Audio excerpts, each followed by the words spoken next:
পশ্চিমবঙ্গ মাদ্রাসা শিক্ষা পর্ষদ থেকে যে টেস্ট পেপারটি দিয়েছে তার আজকে ভূগোলের সমাধান করব। 10 নম্বর সেট, 10 নম্বর সেটের পৃষ্ঠা নাম্বার হচ্ছে 430। তো 430 নম্বর পেজের চলো দেখি। বিভাগ গয়ের বহির্জাত প্রক্রিয়ার মূল উৎস হলো, সেটা হচ্ছে সূর্য। 2 নম্বর, দুটি নদী অববাহিকার মধ্যবর্তী উচ্চভূমিকে কী বলে? জলবিভাজিকা। 3 নম্বর, মরু অঞ্চলে বায়ুপ্রবাহের ক্ষয়কার্যের ফলে সৃষ্ট পাহাড়গুলিকে কী বলা হয়? ইনসেলবার্জ। 4, অশ্ব অক্ষাংশ অবস্থিত, সেটা হচ্ছে উপক্রান্তীয় উচ্চচাপ বলয়ে।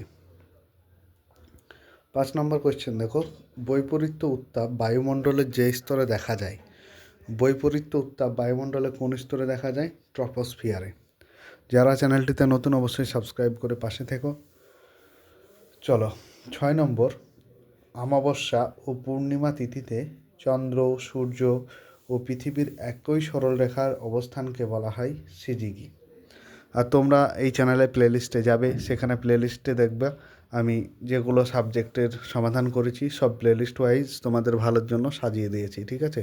খুঁজতে কোনো সমস্যা হবে না। 7 নম্বর, তেজস্ক্রিয় বজ্রের প্রধান উৎস হলো পারমাণবিক কেন্দ্র, বিদ্যুৎ কেন্দ্র। 8 নম্বর, ভারতে অবস্থিত হিমালয় পর্বতের সর্বোচ্চ শৃঙ্গ। দেখো এই কোয়েশ্চেনটা ভীষণ ইম্পর্ট্যান্ট এবং গুরুত্বপূর্ণ, তোমাদেরকে খেয়াল রাখতে হবে। যদি হিমালয় পর্বতের সর্বোচ্চ শৃঙ্গ বলে তাহলে কিন্তু কাঞ্চনজঙ্ঘা, আর যদি বলে ভারতের তাহলে হবে কিন্তু গডউইন অস্টিন বা কেটু, ঠিক আছে? হিমালয়ের পর্বত সর্বোচ্চ শৃঙ্গ বলেছে, ভারতের বলেনি, ঠিক আছে? যদি হিমালয় কথাটা না থাকতো তাহলে কিন্তু গডউইন অস্টিন হতো, কিন্তু এখানকার আনসারটা হয়ে যাবে কাঞ্চনজঙ্ঘা।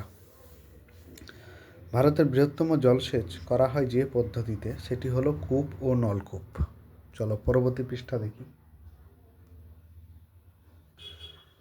পরবর্তী পৃষ্ঠা 431 নম্বর, কালবৈশাখী ঝড়কে আসামে কী বলে? বরদৈ শিলা বলে। লৌহ ইস্পাত শিল্পের প্রয়োজনীয় কাঁচামাল হলো আকরিক লোহা, কয়লা, ম্যাঙ্গানিজ। সবগুলোই হবে, সবগুলো আনসার ডি। তারপর দেখো, ভারতের সিলিকন ভ্যালি বারবার প্রত্যেকটা সেটে পড়ছে, ইম্পর্টেন্ট, তোমরা খেয়াল রেখো। বেঙ্গালুরুকে বলা হয়। 2011 সালের আদমশুমারি অনুসারে ভারতের সাক্ষরতা হলো 74.04, ক্ষয়েরটা। কেউ যেন আবার কয়েকটা দিও না, 08 ঠিক আছে? আনসার হবে ক্ষয়েরটা।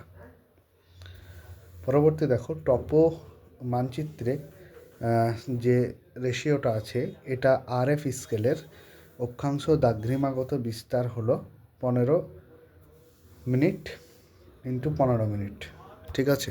চলো পরবর্তী দেখি বিভাগ ক্ষয়ের সত্য এবং মিথ্যা। বহিবিধৌত সমভূমি নদী দ্বারা বিচ্ছিন্ন হলে তাকে কি বলা হয়? তাকে ভ্যালিড ট্রেন বলে। তারপর দেখো যে জলপ্রপাতের পাদদেশে মন্তকূপের সৃষ্টি হয়, এটি মিথ্যা। তারপর দেখো এল নিনোর বছরগুলিতে ভারতে বন্যার সৃষ্টি হয়, একদম সত্য। 4 নম্বর, ভারতের বৃহত্তম ম্যানগ্রোভ অরণ্য পশ্চিমবঙ্গের, আগেরটা কিন্তু মিথ্যা হবে। এল নিনো বছরগুলিতে ভারতে বন্যা হয় না, এটা মিথ্যা হয়ে যাবে। তারপর দেখো 4 নম্বর, ভারতের বৃহত্তম ম্যানগ্রোভ অরণ্য পশ্চিমবঙ্গের সুন্দরবন, এটি সত্য। 5 নম্বর, উষ্ণ ও শীতল সমুদ্রস্রোত যে স্থানে মিলিত হয় তাকে কি বলা হয়? হিমশৈল, এটি মিথ্যা। উপগ্রহ চিত্রে লাল বর্ণের রেখার সাহায্যে সড়কপথ বোঝানো হয়, এটা হচ্ছে মিথ্যা, ঠিক আছে? তাহলে দুটো সত্য, একটা আর 4টা, বাকি সব মিথ্যে।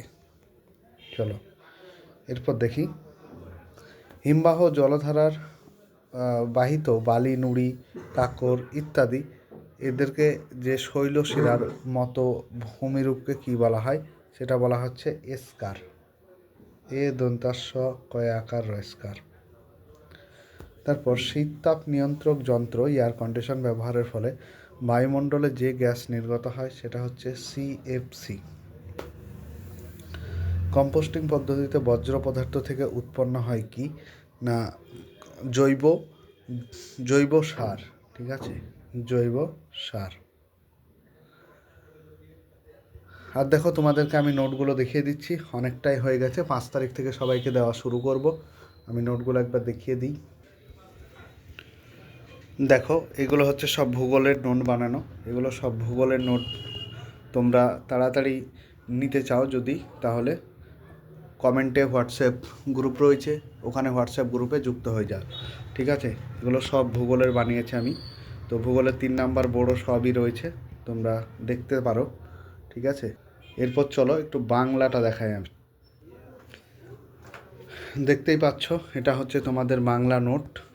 এগুলো 3 নাম্বারের, ঠিক আছে। এরকম অনেকগুলো পেজ তোমাদের আছে, তোমরা অবশ্যই কমেন্ট বক্সে যদি নিতে চাও তাহলে কমেন্ট বক্সে হোয়াটসঅ্যাপ গ্রুপে যুক্ত। দেখো বাংলার এবার তোমাদেরকে একটু প্রাইসটা বলে দিই। আগে প্রাইসটা এখন মানে অন্যরকম হয়ে গেছে, যে এখন বাংলা আলাদা নিতে হবে, ঠিক আছে। বাংলাটা শুধুমাত্র 59 টাকা লাগবে, বাংলাটা শুধুমাত্র বাংলাটা। আর বাকিগুলো ইংলিশ, হিস্ট্রি এবং জিওগ্রাফি, এই তিনটে মিলে 99 টাকা, ঠিক আছে। তোমরা অবশ্যই যদি নিতে চাও তাহলে কমেন্ট বক্সে যোগাযোগ করো। এখান থেকে আশা করি কমন পেয়ে যাবে, 95% কমন পেয়ে যাবে, 100% বলা যাবে না। বড় কোয়েশ্চেন 4 নম্বরে 8 নম্বরে সমস্ত কমন পেয়ে যাবে, এইটুকু বিশ্বাস রাখো। তোমরা আগের বারের ভিডিওগুলো দেখবে, সেখান থেকে সমস্ত কমন পেয়েছিল। এই পিডিএফ থেকে আমি প্রমাণ করে দেখিয়ে দিয়েছি, ঠিক আছে। আবারও আশা করি আসবে। তো তোমরা হোয়াটসঅ্যাপ গ্রুপে জয়েন হয়ে যাও কমেন্ট বক্সে এবং আমাকে SMS করো। চলো পরবর্তী আনসারগুলো আমরা দেখে নিই। তো বলেছে যে ভারতে একমাত্র শুল্ক বন্দর, এটা হলো কান্ডালা, শুল্কমুক্ত বন্দর কান্ডালা।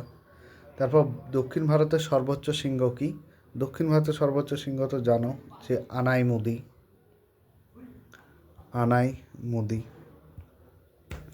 তারপর দেখো জামনগর শিল্প কিসের জন্য বিখ্যাত? জামনগর পেট্রোকেমিক্যাল শিল্পের জন্য বিখ্যাত, ঠিক আছে। তারপর 2-1 কথায় উত্তর দেখো। দোয়াব কি? দোয়াব হচ্ছে 2 নদীর মধ্যবর্তী ভূমিভাগকে দোয়াব বলে।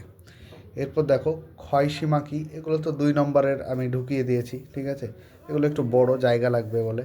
তারপর দেখো বায়ুচাপের ঢাল বৃদ্ধি পেলে বায়ুর গতিবেগের কীরূপ পরিবর্তন ঘটে, ঠিক আছে। তোমরা এটা অবশ্যই কমেন্ট বক্সে জানাও এই উত্তরটা, আমি তোমাদের অপেক্ষায় থাকলাম।